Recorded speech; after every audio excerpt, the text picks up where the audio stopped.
Hello miniature makers and paper craft lovers. Welcome back to my studio. Today I'm going to show you how to assemble this elegant paper wardrobe. A simple white version that's perfect for painting, decorating, or decoupage. This piece was designed as a blank canvas for your creativity. You can leave it pure white for a clean, minimal look. Or you can completely transform it with your own colors, textures, and prints.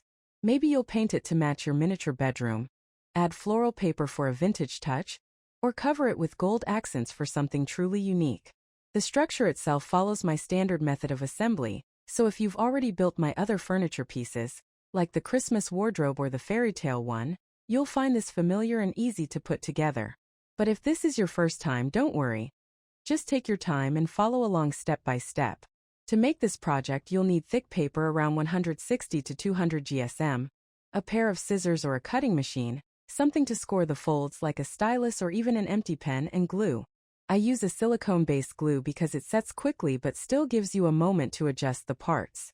A pair of tweezers can also help with the smaller details.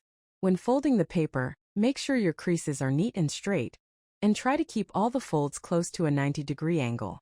That way, the doors will fit perfectly, and the wardrobe will stand evenly and look neat and solid.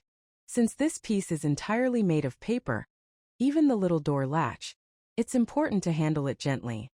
The latch itself is made by gluing 2 layers together to make it stronger, but paper is still paper. It can bend or soften over time. That's why I recommend, once you've attached the latch to the door, to lightly coat it with a thin layer of glue and let it dry completely.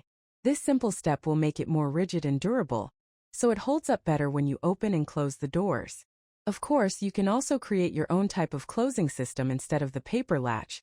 For example, you can use a small piece of Velcro, a tiny magnet, or any creative solution that fits your project. As you build, you'll start to see how beautifully it comes together. The curved base, the decorative top, the drawers, and the tiny handles all create a soft vintage charm. Even though it's simple white now, it's full of potential, waiting for you to bring it to life with your favorite colors and style. And if you want to complete the whole room, you can watch my other videos. In the same series, there's a matching bed, a dresser, and a nightstand. Together, they create a full furniture set that you can customize in endless ways. Paint them, decorate them, or even make themed collections.